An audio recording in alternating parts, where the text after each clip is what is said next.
Salam. Konsumen menggugat. Ketemu lagi dengan channel Konsumen Menggugat, channel yang memberikan solusi dan tip penyelesaian sengketa keperdataan, khususnya sengketa perlindungan konsumen. Konsumen dimanapun berada, malam ini memang di daerah saya agak sedikit terdengar rintik-rintik hujan yang mengganggu suara dari video ini.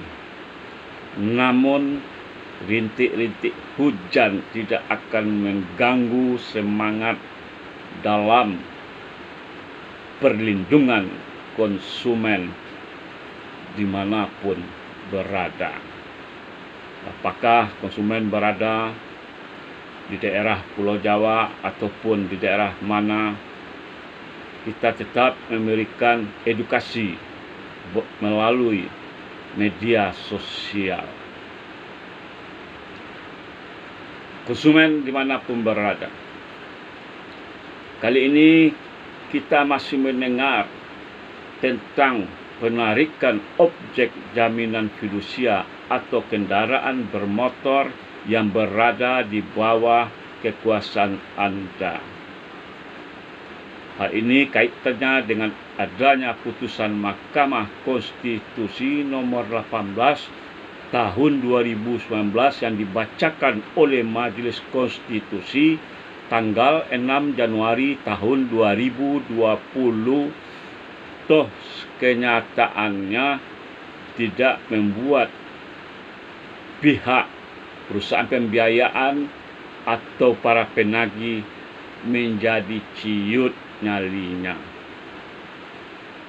Tapi kita tidak akan membicarakan tentang permasalahan tersebut, karena permasalahan tersebut masih ada multi tafsir, padahal seharusnya putusan Mahkamah Konstitusi sejak dibacakan wajib dipatuhi. Toh kenyataannya ketika kita mengajukan gugatan perbuatan melawan hukum ke pengadilan negeri, perusahaan pembiayaan kalah juga. Hal ini pernah saya lakukan. Itu persoalan lain. Saat sekarang kita membicarakan tentang peraturan Kepala Kepolisian Negara Republik Indonesia nomor 8 tahun 2019 tentang pengamanan eksekusi jaminan fidusia. Apa itu pengamanan eksekusi jaminan fidusia?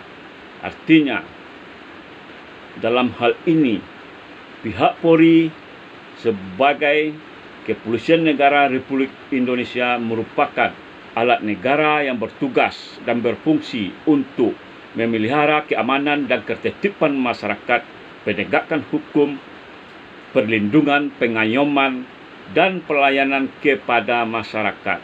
Jadi pihak Polri adalah pengayom masyarakat.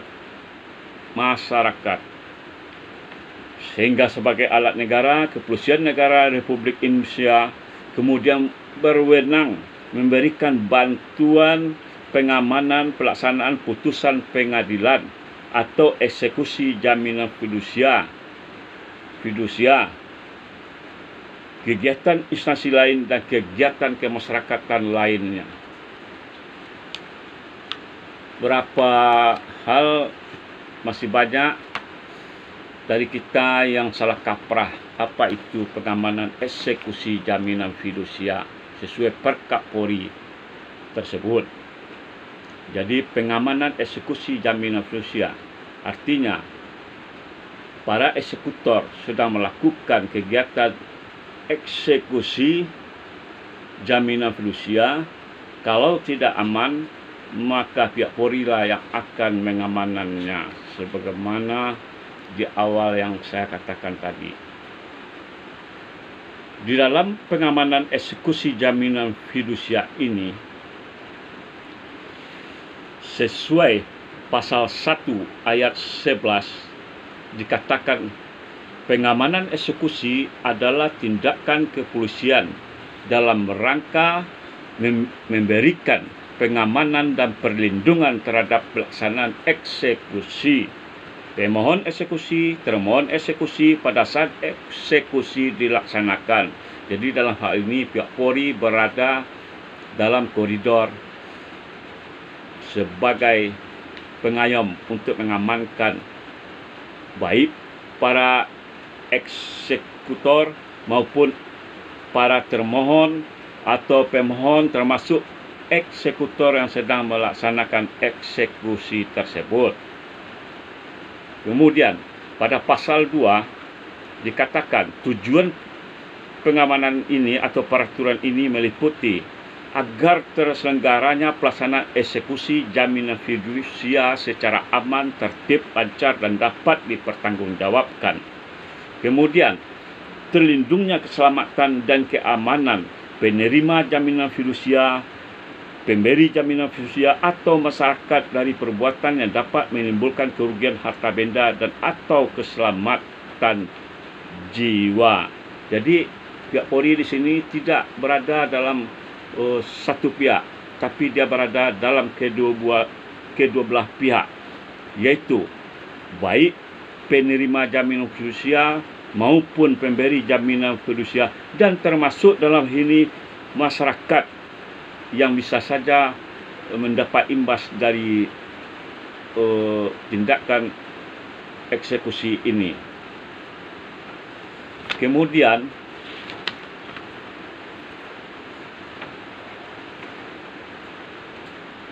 pada pasal 5, objek pengamanan fidusia semana dimasuk dalam pasal 4 dilaksanakan terhadap benda jaminan yang telah didaftarkan di kantor pendaftaran fidusia. Jadi dalam hal ini objek yang bisa dilaksanakan kendaraan bermotor yang terdaftar di kantor fidusia, yang akta fidusianya dibuat dengan akta notaris, kemudian terdaftar di kantor pendaftaran fidusia. Kantor pendaftaran fidusia sebenarnya masuk berada pada lingkup tugas Kementerian Hukum dan HAM. Syarat yang paling penting adalah pengamanan terhadap objek jaminan fidusia dapat dilaksanakan dengan persyaratan adanya permintaan dari pemohon. Tentu dalam hal ini adalah penerima fidusia, pihak perusahaan pembiayaan atau finance. Adanya permohonan. Kemudian memiliki akta jaminan fidusia. Selanjutnya, jaminan fidusia terdaftar pada kantor pendaftaran fidusia dan juga memiliki sertifikat jaminan fidusia, dan bisa dilaksanakan jaminan fidusia berada di wilayah negara Republik Indonesia. Hal ini, permohonan pengamanan eksekusi ini terdapat dalam Perkap Polri tersebut pada pasal 7 ayat 1. Permohonan pengamanan eksekusi diajukan secara tertulis oleh penerima jaminan fidusia atau kuasa hukumnya kepada Kapolda atau Kapolres tempat eksekusi dilaksanakan. Pada ayat 2, dalam hal permohonan pengamanan eksekusi diajukan oleh kuasa hukum penerima jaminan fidusia, pemohon wajib melampirkan surat kuasa dari penerima jaminan fidusia. Jadi itu syarat-syarat penting dalam pengamanan eksekusi jaminan fidusia. Harus mengajukan permohonan baik kepada Kapolda ataupun Kapolres di tempat eksekusi dilaksanakan. Pada pasal 8, permohonan pengamanan eksekusi sebagaimana dimaksud dalam pasal 7 diajukan dengan melampirkan salinan akta jaminan fidusia, salinan sertifikat jaminan fidusia, surat peringatan kepada debitor untuk memenuhi kewajipannya, identitas pelaksana eksekusi dan surat tugas pelaksanaan eksekusi. Artinya Surat peringatan kepada debitur untuk memenuhi kewajiban tersebut adalah surat somasi, yaitu salah satu syarat bahwa debitur bisa dikatakan wan prestasi atau ingkar janji harus diberi surat somasi atau surat peringatan agar debitur berprestasi. Tapi kalau surat somasi atau surat peringatan sudah diberikan sekian kali tidak juga dilaksanakan atau tidak berprestasi, maka pihak kreditur bisa saja mengambil tindakan eksekusi ini. Kemudian dalam hal penerima jaminan menunjuk pihak ketiga untuk melaksanakan eksekusi, pemohon pengamanan eksekusi diajukan dengan melampirkan perjanjian kerjasama eksekusi jaminan fidusia antara penerima jaminan dengan pihak ketiga yang ditunjuk. Dalam hal ini bisa saja pihak ketiga adalah pihak debitur dan tidak mungkin pihak pengadilan, karena eksekutor pengadilan biasanya dia akan melaksanakan sendiri tanpa pengamanan eksekusi jaminan fidusia, mungkin kecuali pengamanan masalah pertanahan. Kalau masalah fidusia saya rasa itu jarang terjadi. Sementara di dalam peraturan OJK, kalau hal ini adalah pihak ketiga ini adalah penagih utang yang biasa melakukan penarikan paksa objek jaminan fidusia, di dalam peraturan OJK dikatakan bahwa perusahaan pembiayaan bisa bekerja sama dengan pihak lain dalam bentuk penagihan, dalam fungsi penagihan kepada debitur, bukan penarikan paksa objek jaminan fidusia. Itu ini menjadi permasalahan. Itu pada kalau tidak salah saya pada peraturan OJK nomor 35 mengatakan bahwa perusahaan pembiayaan dapat bekerja sama dengan pihak lain dalam bentuk fungsi penagihan, bukan fungsi penarikan. Debitur pihak lain tersebut adalah debitur. Sebenarnya sesuai peraturan OJK tersebut, pihak ketiga tersebut tidak bisa untuk melaksanakan eksekusi jaminan fidusia. Dia hanya diberikan fungsi dan kewenangan dalam bentuk penagihan. Ini akan menjadi dilema lagi.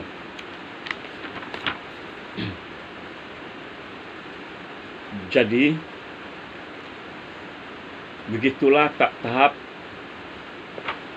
dalam pengamanan eksekusi jaminan fidusia sesuai peraturan Kapolri nomor 8 tahun 2011. Wajib mengajukan permohonan, dan selain peraturan Kapolri nomor 8 tahun 2021 tentang pengamanan eksekusi jaminan fidusia ini, ternyata ada pihak Polri itu adalah oknum yang menyalahi aturan, yang tidak mengajukan permohonan. Itu adalah oknum. Jadi kalau pihak Polri jelas ada peraturan Kapolri nomor 8 yang mengaturnya tentang pengamanan eksekusi jaminan fidusia. Salam.